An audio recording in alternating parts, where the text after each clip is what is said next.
My name's Wolfgang Gorlick. I am today an advisory CISO with Cisco Secure. So a lot of the examples I'll be giving today are of those types of products. But it was like 10 years ago, maybe more, I built one of the first DevOps teams. So if you know CAMS, this was like big C, little every other letter, right? It was mostly around the culture. And I had a tremendous amount of time and fun getting that stood up. And then after that, I did some consulting with other teams to make DevOps secure. So what was fun about that was we would think about security. We would it in and we'd go, yeah, you know, DevOps is making all the stuff and they're building all the stuff and it's wonderful. We will help them. We will make it secure. We'll protect our users. We'll protect developers. And years ago at DevOps Day in the United States, I presented 0 to 90 in terms of DevSecOps. What does the first 90 days look like? I felt good about this. We had the answer. We knew what to do. Then I was talking to a good friend of mine. He's a product does this, and he looks at me and goes, shift left, Tom. I'm like, yes, we will shift left. He goes, that's good, that's good. So you security guys are going to get in our way earlier then, right? Like, okay, that's not good. That's not good. We need to rethink this.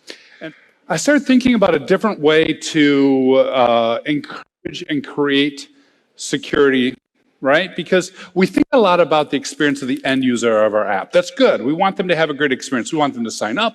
We want them to use features. We want them to tell friends. We want them to be empowered.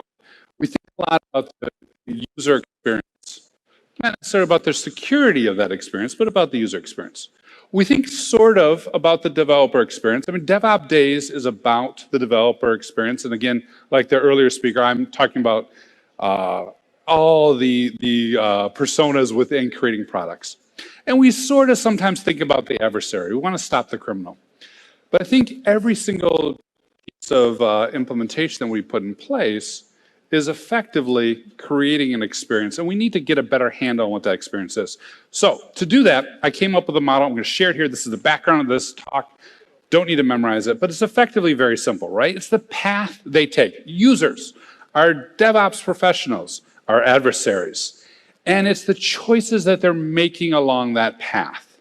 And there's lots of different properties. We can, think about the steps and the familiarity. We can think about friction.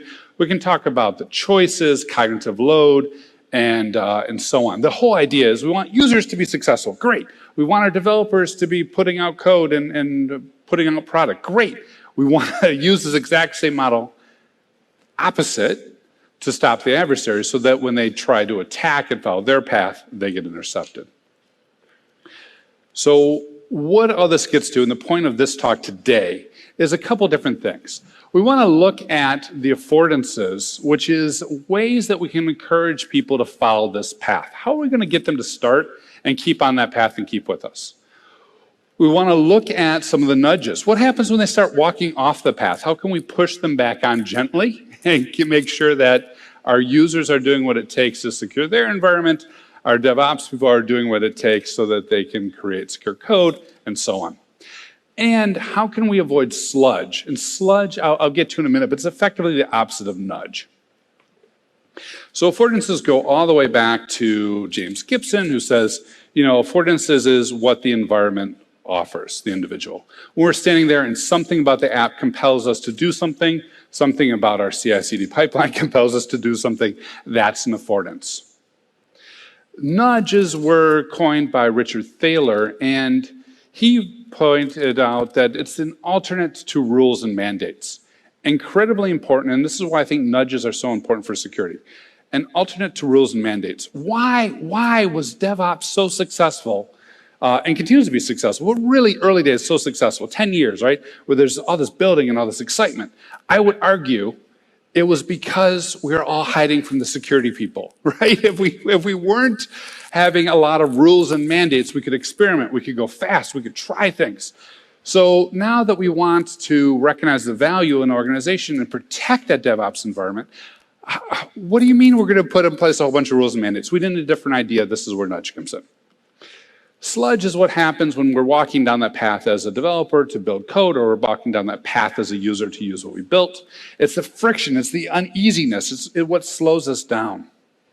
Thaler also coined this term, and he said two things. Two things are the source of sludge. And I'm going to argue with both, but I'm going to argue with the last one first. Bad intentions. He says bad intentions cause sludge. I don't think that's the case. I've never met someone who was a DevOps professional who didn't have the best of intentions with what they're building, even if that system had exploits and had errors, and even if the S3 buckets were somehow turned public, they always had the best of intentions. Likewise, a lot of the security problems we face today are because our security professionals have the very best intentions. They just want to bury everything in rules and mandates. So I'm going to start with the assumption of good intent. And then we need to think about what that path looks like. Lots of ways to do that. Process analysis, journey mapping, wayfinding, a whole bunch of different ways. I'm not going to belabor that point. I will tell you one quick story about wayfinding I thought was interesting. One of our design researchers shared this story with me. We're testing on a new feature for our users. And they're like, all right, you see the screen? They're like, yes. Okay, now we want you to do this. And 100% success rate, 100%. Awesome. Everyone could follow it. We thought our wayfinding was the best. And then our design researcher was like, you know what? We start like at step 2, though. What happens if we start at like step 1, like right at the beginning when they're logging in at their desktop? Suddenly that 100% dropped quite a bit. It wasn't so impressive, right? So wayfinding, where you even go to secure your systems, to secure your own applications, incredibly important. All right, I'm going to talk to 2 parts. What we build, step 1, focused on the end user, how we build it. Step 2, focused on the DevOps professional. And then I'll wrap this up and get you back on to the next talk. So when we think about affordances, there's a lot of fun ways to do affordances. And a lot of the examples, when we want someone to take a path, how do we make that path more fun? A really good way to do this came out of Stockholm a couple years back. Their goal was, security. Well, maybe not security, but health. If people go down the stairs, they're healthier. If they take the escalator, they're not. Okay, so how do we get people down the stairs? Well, maybe we make the stairs more exciting. Maybe we make the stairs an interactive piano. Suddenly people are walking down and making music, dancing down and having fun. If we can make the users dance, from a security perspective, from a health and safety perspective, I would argue good things happen. Which Epic Games found when they enabled 2FA, right? They wanted to reduce account takeover, they wanted to reduce fraud. How did they get people to do it? Well, they went ahead and gave everyone this dancing mode. So when you turned it on, second factor authentication, protected yourself, you're in a really good spot. Quick content warning, by the way, because I do spend a lot of time on authentication authorization, most of my examples are going to be, we want the user to protect their account. We want the user to only have the right amount of privileges. Obviously, in your own design of applications, whatever security features you want your end users to adopt, that's where you want to have the dancing. Okay, there's several types of affordances. This came from Hartson, and I want to point out a couple of different ones. One is emotional affordances. What is the emotionality of our end users when they're using something? When I was interviewing to join Cisco, I was interviewing with Duo. I had a conversation with the then VP of products, and he told me this story, because I was talking about exactly this problem. So we make security too hard, this and the other. He goes, you know what's interesting about that? So we want people to patch their devices. So that makes sense. Unpatched vulnerabilities, that will sync you every single time. He goes, yeah, so we show people a frowny face. Okay. He goes, yeah, but we had to go through several different frowny faces to get the right one. Because some of them you think, oh, what is this phone judging me for? And others you're like, he just looks a little bit unhappy. I don't really think I need a patch. So this idea of emotional affordance became really important in how we patched our apps. I see this other ways, back to the whole exercise thing. My exercise app has a great emotional affordance. Every time I hit a new personal record, it gives me a high five. I don't know why. I feel really good about that. I'm like, I know you're tricking me, but I'm going to lift more weights. I want the high five. There's also this interesting tension between physical affordances and cognitive affordances. So cognitive affordances are easy on the new user. Physical affordances are easy on the power user. Cognitive affordances, we think apps will work this way. We think settings will be here. We think settings will look like this. We think the labels will be as such. Cognitive affordances, when I go to use your app, if I know how apps works, I can figure it out. Great for new users. Physical affordances, muscle memory. I do this really quickly. I built up a script. I've automated this. My thumb goes in the right space every single time when I need to click OK or click accept. We ran into this recently with Duo when we moved the buttons. Historically, the button was on the left. You click OK, you get in, everything's great. We moved it to the right. Why? Because if you answer your phone or do most OK buttons, it's on the right. And then all of a sudden, all the power users are on Twitter going, wait a minute, I keep clicking deny because I'm so used to it. It's a really good example of building up those physical muscle memories, but also making it possible for a new user to get in and make a secure decision. From a nudges perspective, what we effectively want to do is create situations where users can do the right thing without interfering. I would argue Google's really good at this. Like, I love that nudge where I'm like, oh, by the way, DevOpsDay Tel Aviv attached to my slides. And Google goes, did you really attach it though? Did you? Are you sure? And I'm like, oh man, no, it didn't.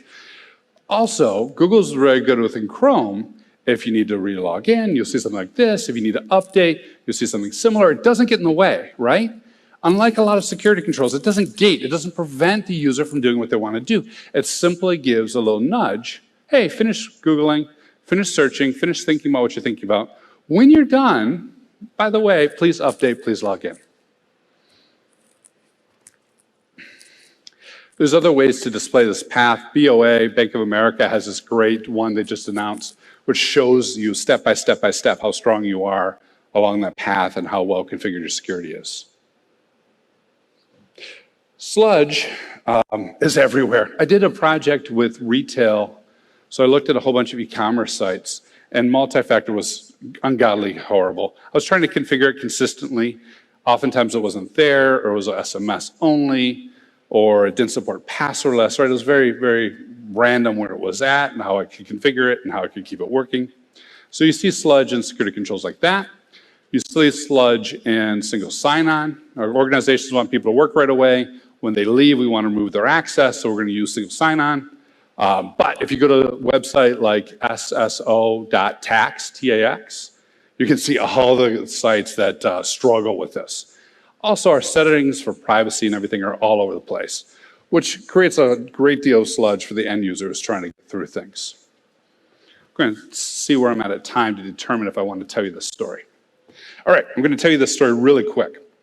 So how do we use this? What we want to do is we want to get out of the path of the users in terms of whatever they're trying to do. In this case, setting up and getting into the applications. We also want to get in the way of the adversaries. That's what good security does when it balances things out. And it's important to remember, right? Because if we think about it, and I know this is kind of like 101 and fundamental, but the features we give our users are always the exploits we're giving our attackers. So if we allow our users to sign up en masse, adversaries are going to create a whole bunch of fake accounts. If we allow our users to use telephones for a single sign-on, adversaries are going to leverage that to do account fraud, which was exactly what was happening, and a lot in the past couple years. And so we started asking some questions, right? What is the path the criminal is taking, and how does this compare to the user? In this case, it was the criminal registers with a site that will allow you to do multi-factor by phone. They do it with a stolen credit card. They have that phone when you authenticate, call a 900 number or a toll number. The telco takes that toll and gives a kickback to the scammer. Scammer profits. All right, so that's the path, but what are some of those choices look like? Well, they're making some choices like they're not going to do this manually. They're going to use a headless browser, and it's going to be scripted and automated and done en masse. What are some choices they're not making? Well, they're probably not going to hide their IP address, so we can have some indication of where they're coming from. They're probably not going to use too many different phone numbers because they're going to have a relationship with that telco in order to get that money back. So when we balance this out, we can think about the path that users are taking and not put controls there, right? What's not on the user's path? Well, suspicious accounts, stolen credit cards, certain telephone numbers, those sort of things, headless browsers. We can all look for those and block those without ever impacting the user's ability to sign up. And only get on the user path with things like limiting the number of calls and perhaps doing geofencing only get on the user path when it actually has significant reduction in fraud. So we can have a really good balancing act there where we don't impact signups, but we still reduce the criminal activity. Because fundamentally, right, good security is applied along the path that the users and adversaries are making on the adversary path. All right, let's talk a little bit about how we build. I think I got, about 10 minutes left. So fundamentally, the idea here is we're going to apply UX to securing DevOps.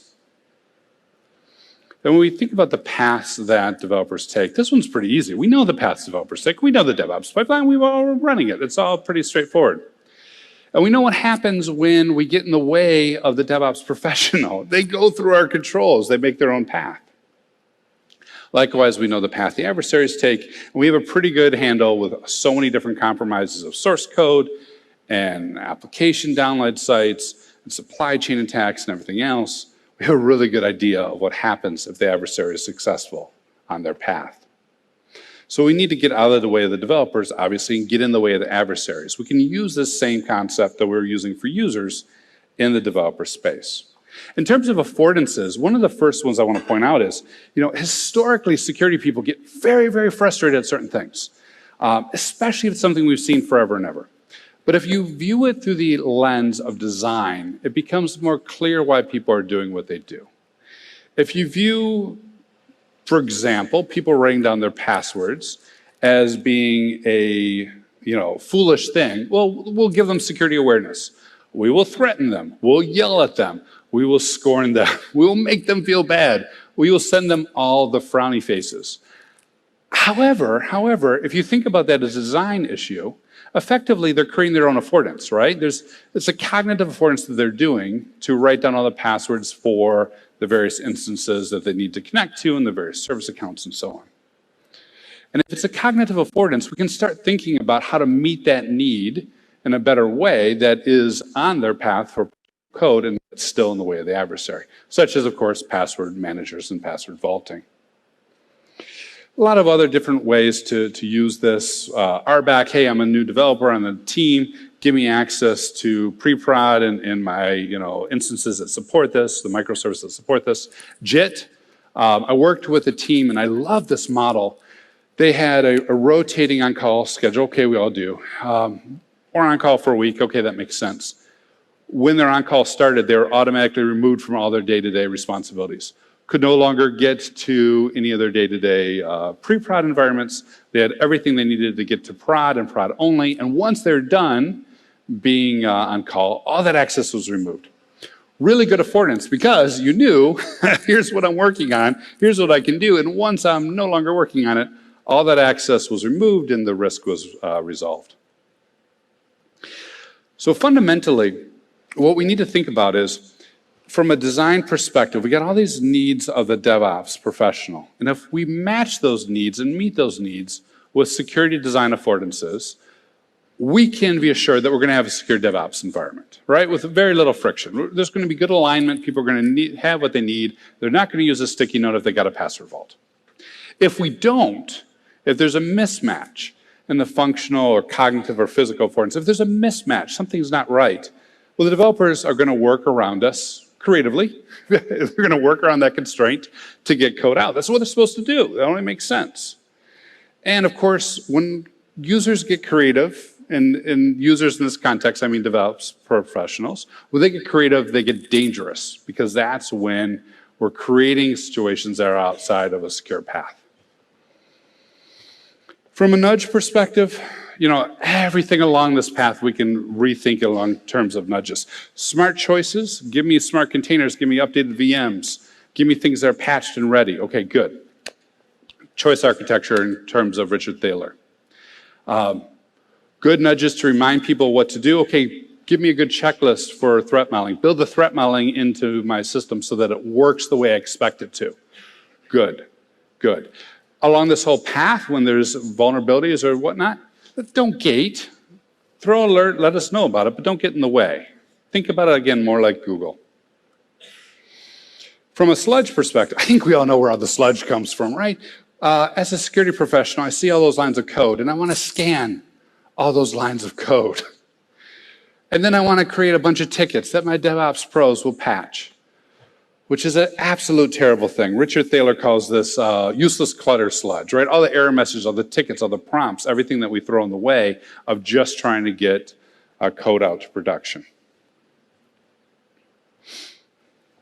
Now, I mentioned I was going to argue with Thaler's origins of sludge. I already talked about I want to assume good attention. I want to talk about friction. Obviously, friction, rumble strips, speed bumps in the road, in the path, bad things.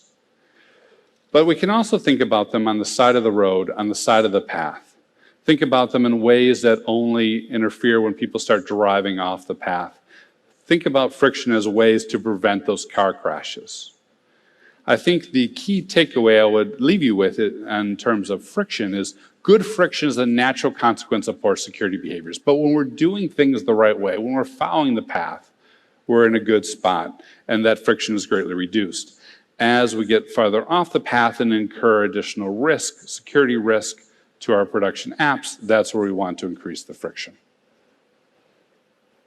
It doesn't always mean remove steps. Right? So, bad friction is not necessarily fewer steps per se, but it's fewer perception of friction. And that, of course, can lead into some interesting design outcomes as well. There is, of course, a lot of real sludge out there. So how do we find that sludge? We look for developers who are working around. We look for developers who are not compliant. And whenever we find situations where there are workarounds or low compliance rates, instead of hammering it with rules and mandates, we take that as an opportunity to revisit the affordances and revisit the nudges and recontextualize how we're applying our security controls. Which leads to kind of a weird idea, right? I mean, obviously, good security is as much security as in the way of the criminal as possible. Obviously, that's what we want. That's the goal. But when we think about security in terms of securing the DevOps pipeline, securing the momentum, providing affordances and nudges, reducing sludge, it leads to kind of a contradictory thought, which is this: good security effectively is as little security as possible. As much needed to reduce fraud, as much as needed to protect our applications, as much as needed to protect the organization, but as little as possible in the way of getting work done. All right, so couple closing thoughts. I'll get it to the next speaker. This is the model I was talking about. I've been exploring this model in a bunch of different domains, in a bunch of different ways. If you head up my website and you're interested in some of the psychological research behind this, from a UI, UX, and cognitive approach, from a psychology approach, feel free to look at that. And if you know anything, you're like, oh, by the way, you should think, please contact me. I would love to hear about it. We want to preserve usability. We want to preserve developers' production. We want to stop the adversaries. We can do that using the path, right, which can be determined by behavior or journey mappings. We can do that by applying controls along that path, which can be determined by something like building security and maturity model, BSIM, which has a lot of controls and ways to mature those controls. We want to focus in on reducing steps and choices to simplify and clarify the way the DevOps professional is working in terms of securing that environment. On the opposite side, from an adversary perspective, from a criminal perspective, we can threat model or attack path out what they're going to do. I used the example earlier of telephone fraud as compared to user signups. And with that path, we can map it to things like the MITRE ATT&CK framework or common tactics that are known, and look at ways we can increase steps and increase choices to complicate and confound the experience of the adversary. If you raise up the difficulty level to compromise an environment, adversaries will quit, adversaries will go away, and the success rate of criminals will go down significantly. Lots of research into this, including, of course, the Verizon Data Breach Report.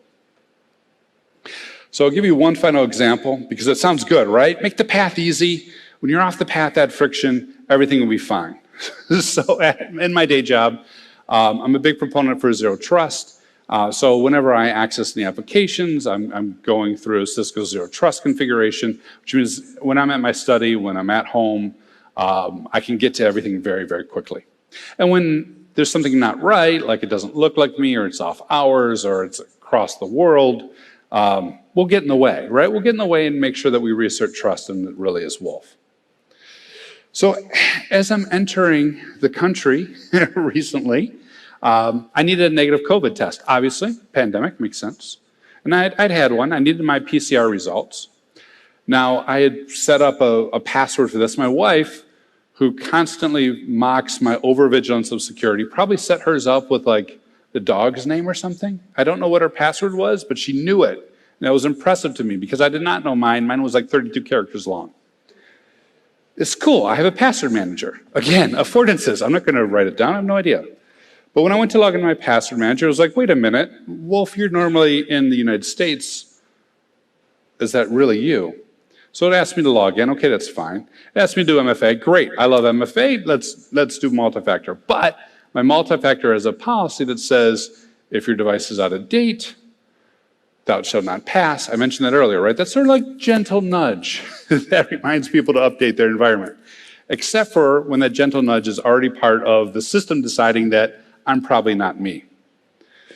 And I'd been so busy leading up to this event that I had not patched my MacBook. It needed an update, which means I got a great warning message, which just a couple hours before my flight, which looked like something like this. So I'm ready to get on my plane, and it's telling me you have about 1 day to prove to Israel that you don't have COVID. I'm here. Things worked out well at the end. I might have somewhat got creative and hacked my own security, but I'm here. Life is good. But I say this because what I love about DevOps is we fail and we try. We fail and we try. If we fall, we get back up. We see a problem, we fix it. We keep working forward. And I think security needs to adopt that same mindset. I think good security is a design problem, which means there's going to be lots of failure along the way, lots of learning lessons, and lots of opportunity to make the right path that the users are taking, that I was taking, the easy path. I'm at time. Thank you very much. I appreciate it.